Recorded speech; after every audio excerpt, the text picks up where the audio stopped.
Hey there guys, in today's video I am going to be talking about how to provide water to your animals. More specifically, I'm going to be going over the pros and cons of using either a water bowl or a water bottle in order to provide water to your animals.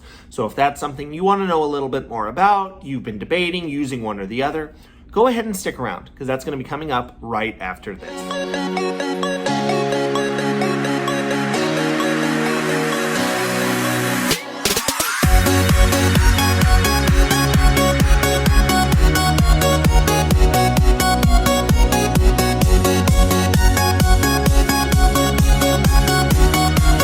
Hey there guys, this is Jack over at High Red Bird, where I am tirelessly working to find new ways to make the keeping of exotic animals and pets more exciting, more affordable, and ultimately more enjoyable. And in today's video, I wanted to talk to you guys about the pros and cons of using either a water bowl or a water bottle in order to provide water for your animals.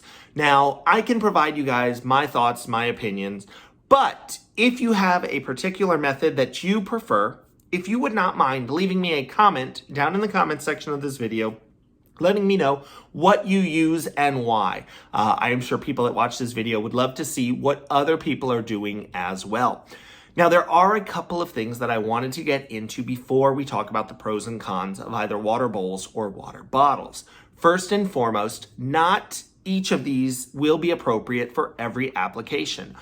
Probably the biggest exception is going to be things like reptiles and amphibians. In those cases, I would not recommend a water bottle. The reason for that, a water bowl for those animals is going to do so much more than just provide a source of water.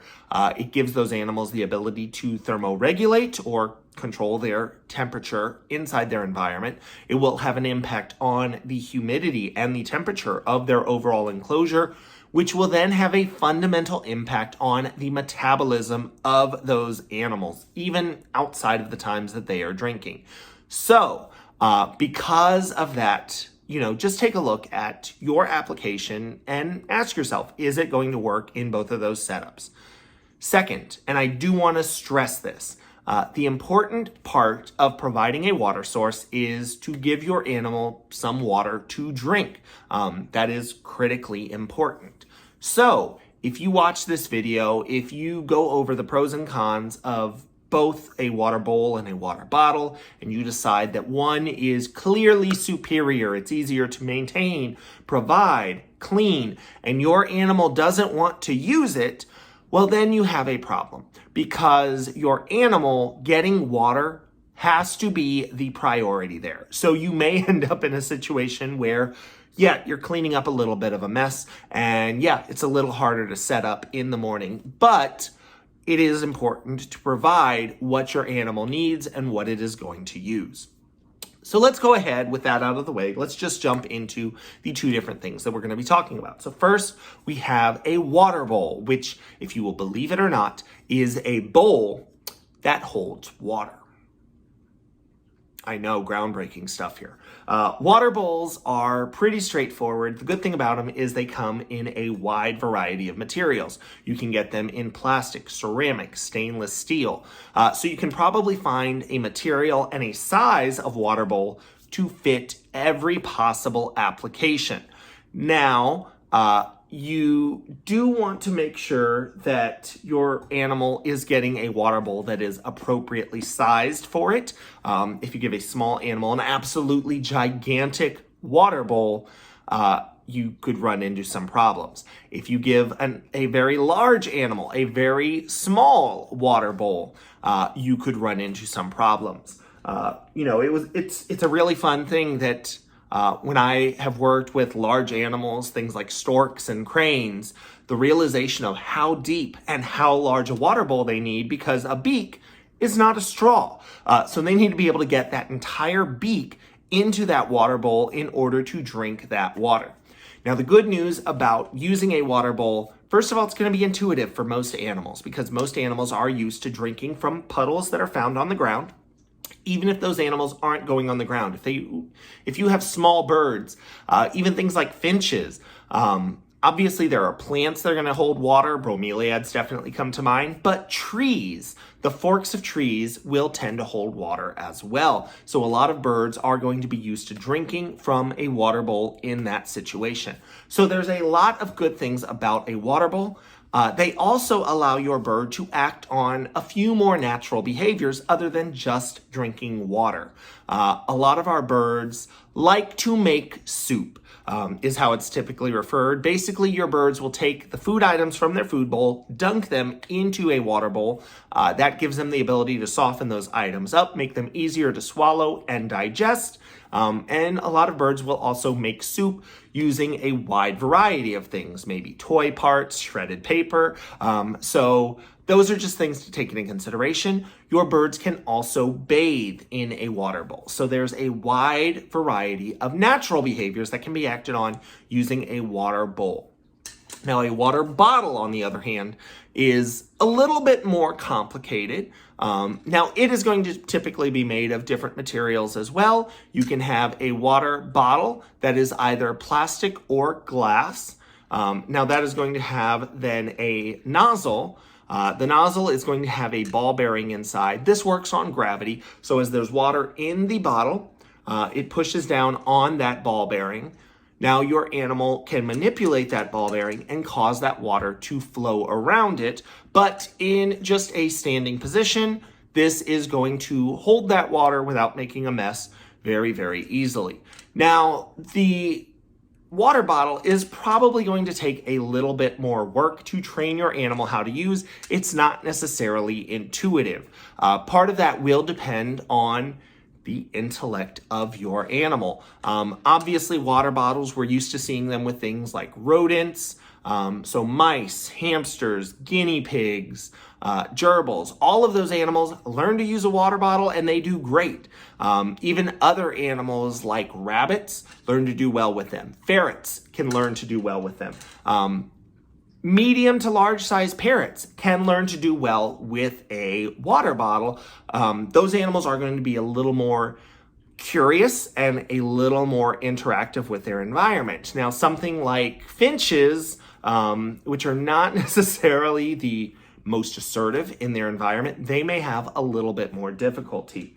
The other thing you want to remember with a water bottle, it doesn't give you the opportunity to, you can't make soup in a water bottle. You can't dunk your food to soften it. You also can't bathe in a water bottle.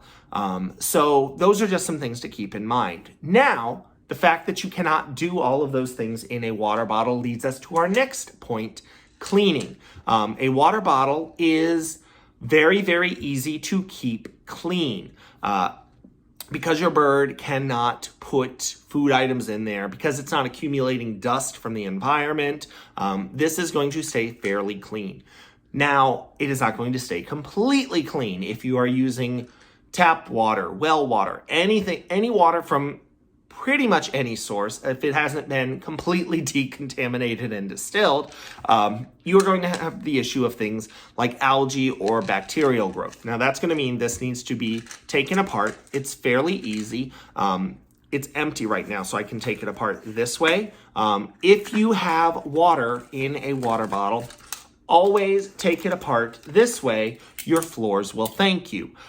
You can pour out the remaining water, and you should do that. I recommend with a water bottle, even if your animal hasn't drank all of the water, dumping and refilling with fresh water daily. That's going to help make sure that this stays clean. Now, once you have this cap off, you have this water bottle. You can clean this using a bottle brush. You may even need to use something like a solution of bleach in water to help remove any algae or anything like that. I have water bottles that are outside for things like rabbits. In the Texas summer, I am bleaching water bottles several times a week. That's just what goes into it. Now, one trick I can tell you guys about making sure your water bottles stay clean, get a water bottle that is not opaque. You want to make sure that you have something you can see into. So semi-transparent, a more clear plastic, not a completely opaque plastic. It will let in less light if you use an opaque plastic, which will slow the growth of algae, but the problem is you won't be able to see it. So Use a water bottle that you can see into, and you'll be able to make sure that you are providing clean water for your animal all of the time. Now, something like a water bowl, you can clean this very, very easily. You don't need any special tools outside of what you already have in your home.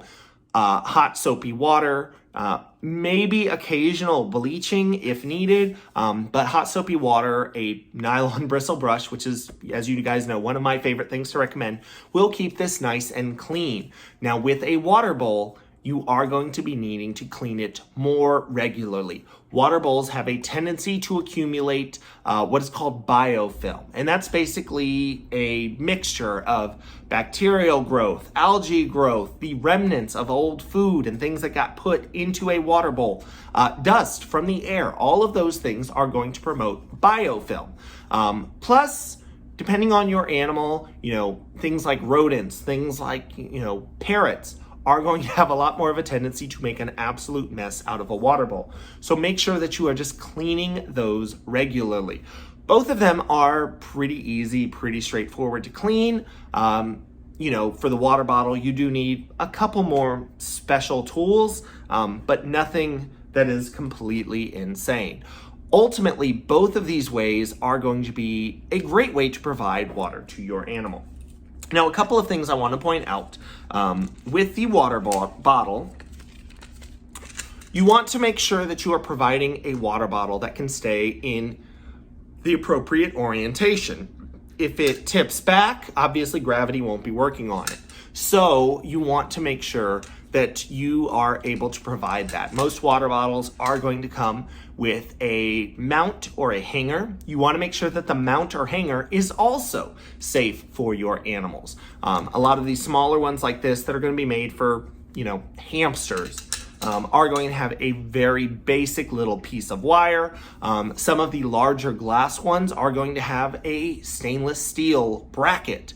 That stainless steel bracket can also protect the plastic if it's being used in something like a bird's enclosure or a very large chewing rodent.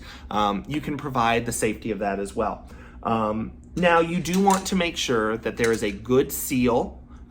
These are typically going to have a rubber ring on the inside of the nozzle. That's going to make sure that you get a good seal. If you get any holes in this bottle, a water bottle isn't going to work. If there is any detritus that gets caught inside the nozzle, if it interferes with how that ball bearing operates, it's not going to work. So you want to just keep that in mind. A water bowl, you just want to make sure that you are not providing something that ends up being a potential risk. There's a couple of ways that these could be risky. If you have very young birds, very young small mammals, and you provide them a water bowl that is too deep, there is a potential that your animal could drown in that. So you want to avoid that. And obviously, if a water bowl cracks, which they can do, you could run the risk of creating an absolute mess. If you have a water bowl that is a material that is not appropriate for your birds, if you have a lightweight plastic water bowl that you are giving something like a macaw or a cockatoo, they could break that apart, they could chew that up. You obviously don't want your animal ingesting any of those materials, so make sure that the materials of whatever method you are using are going to be appropriate for the animals that you are using them for. Now, there is a lot more that you could get into on the two of these, but I mean, it's pretty easy to see that both of them could work in both situations. Now, if I was pressed, if I had an animal that I did not know what they were drinking from, I would provide both. And it's always good to have both options available. There are some birds that learn to drink from a water bottle, and they're a lot more comfortable drinking from that. There are some, like mammals, which we typically think of as drinking from a water bottle, that are much happier drinking from a water bowl. So you can go ahead and do that. If you have a bird that you want to try to get using a water bottle, or any other animal, I would recommend using the water bottle as a form of enrichment. So provide it periodically to an animal that has a water bowl, that's drinking from their water bowl, and see how that water is disappearing. You can go ahead, fill this up. You'll be able to see the water line. Use something, either the marks that are on the water bottle or even something like a dry erase marker. You can put a mark on the water bottle letting you know where it started and see if that water level goes down at all. A couple other things about that though, if you shake the cage, if you shake the water bottle, it will lose water. So just pay attention to that. But I think you guys can see there are a multitude of ways that you can provide water to your animals. They do have their pros and cons, but I certainly hope that this video has helped you guys think about that a little more clearly. Now, if you guys have any other questions about these various aspects of animal care, please feel free. Leave me a comment on this video. You can send me a message. Let me know what types of things you would like to see covered. If you liked this video, if you found it useful, go ahead, give it a thumbs up. Subscribe to the channel if you haven't already, because I am tirelessly putting out new animal care content, and I hope to see you guys next time. I do need to say thank you to my Patreon patrons for helping to make these videos possible. You can find out more by visiting Hi Red Bird on Patreon or clicking the link in the description section down below if you would like more information. Thanks!